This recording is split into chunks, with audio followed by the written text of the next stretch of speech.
Et Tikoun, département de Tiassalé, région de l'Agné-Bitiassa. Administration, salle des professeurs, salle de classe et autres équipements naissent tous entièrement réalisés.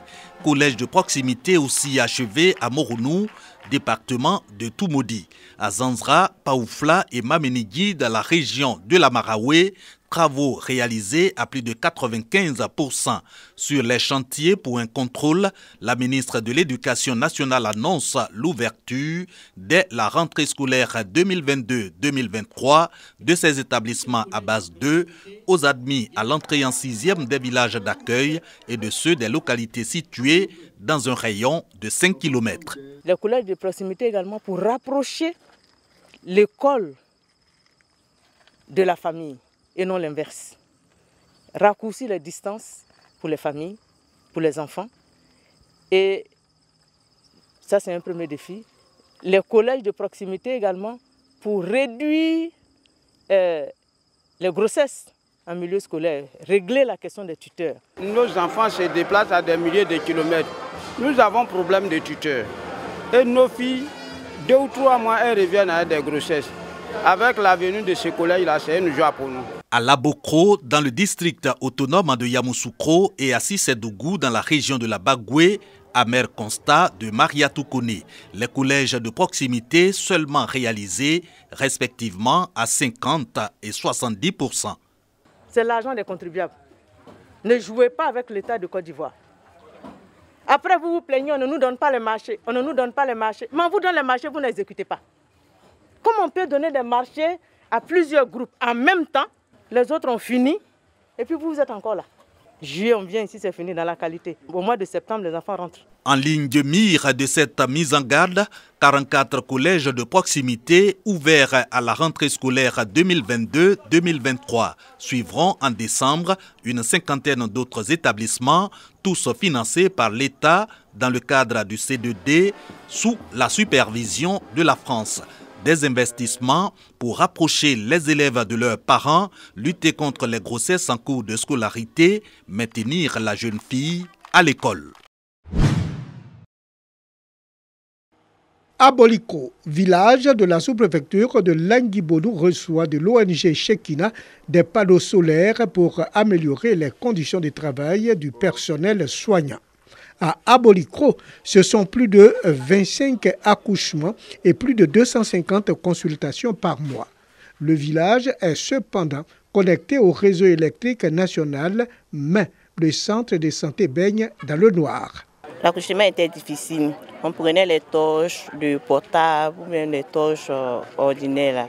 Ça nous fatiguait, mais on faisait avec. Et on a tenté même à notre niveau avec l'énergie solaire, mais ça n'a pas tenu.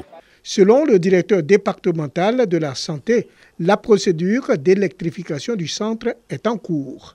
Depuis notre prise de service en septembre 2019, nous avons fait le répertoire des centres de santé non électrifiés.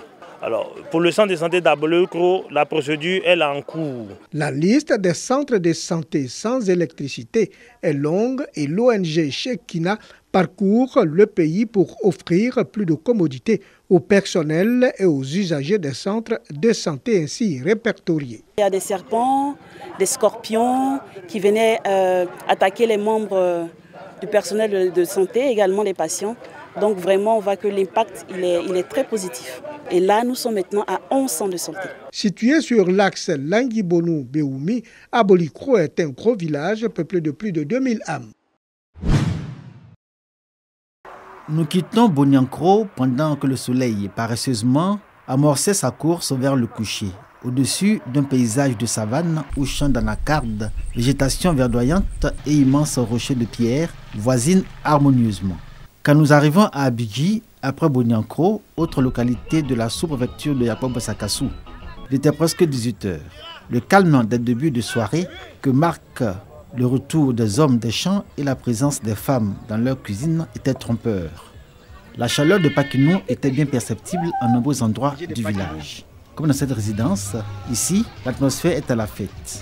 À l'intérieur, dans la salle à manger, les bruits de verre de cuillères, assiettes et fourchettes mêlées aux éclats de voix des convives indiquent que Pakénou trouve son prolongement en ce lieu. Les présidents des mutuelles d'Abidji, à Pangokro et à Samoakro montrent la volonté commune d'arriver à l'unité des 3 localités qu'ils ont la charge de conduire au progrès et au développement. Quelques instants plus tôt, tous répondaient présents à une cérémonie de remise de matériel et d'équipements médicaux au centre de santé du côté d'Apangokro, une action suscitée par la mutuelle d'Assamoakro. Nous avons reçu 5 cartons de 10 paquets de gants. Et nous avons reçu 2 lits de mise en observation et 2 paravents et table d'examen.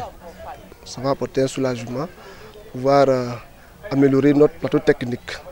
Quand le centre est ouvert, on ne trie pas qui vient, c'est tout le monde qui vient. Avec ce qu'on est en train de faire, on va aller de l'avant. Les uns et les autres auront compris que c'est l'union qui fait la force. Le fait d'avoir tendu la main à mes frères d'Apangokro et d'Abigui comprendront que vaut mieux marcher ensemble et avancer. Le don de matériel au centre de santé sur le territoire d'Apangokro était l'événement majeur et le plus significatif de Pakénou de cette année 2022. Un moment vécu sans retenue le matin jusque tard dans la nuit par l'ensemble des populations d'Assamoakro, Abigui et Apangokro. La mutuelle de développement d'Assamoakro aura réussi le pari de mobiliser ces 3 localités connues sous l'appellation des 3A, ce qui, pour les observateurs, est un pas de plus vers la réconciliation entre Abigui, Assamoakro et Apangokro, 3 localités qui palabrent autour du choix de nom, celui que devra porter désormais l'entité née de leur regroupement. On continue de leur dire qu'ils ont tout intérêt à être ensemble. L'essentiel a été fait, c'est-à-dire que les infrastructures sont sur place. Il y a les écoles, il y a l'éclairage, il y a le centre de santé, il y a le château d'eau. Tout ça a été fait déjà ensemble. Il manque un petit pas à franchir, mais je crois qu'avec le temps, on y arrivera.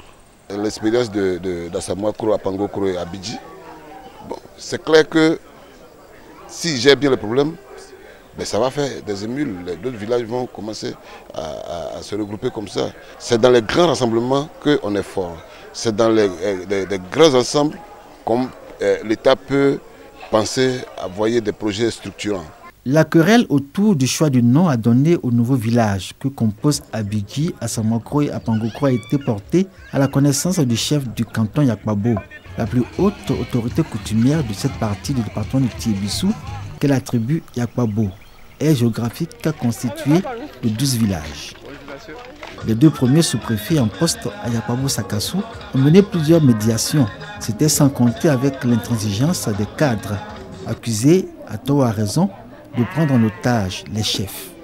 Le nouveau sous-préfet, à la suite de ses prédécesseurs, poursuit la médiation.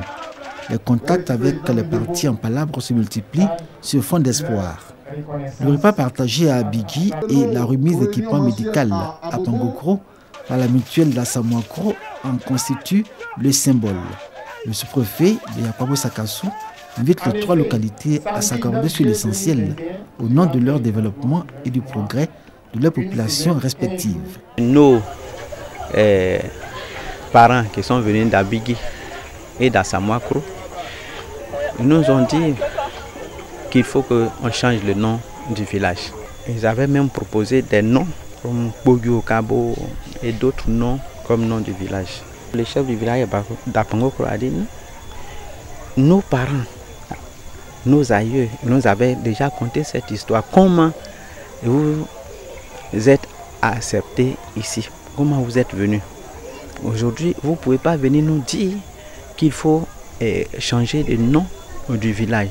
Il ne voudrait pas du nom d'Apangokro et Apangokro aussi ne veut pas qu'on change le nom de son village de cette façon-là. C'est une question d'identité, une question culturelle et autres. Pendant des décennies, cette situation a causé plus de tort que de bien. Je voudrais saluer du fond du cœur la main tendue d'Assamoakro, à sa tête la présidente de la mutuelle. L'heure de la réconciliation a sonné au sein de ces 3 villages. Mais les consultations vont se poursuivre. pour essayer de les rapprocher davantage.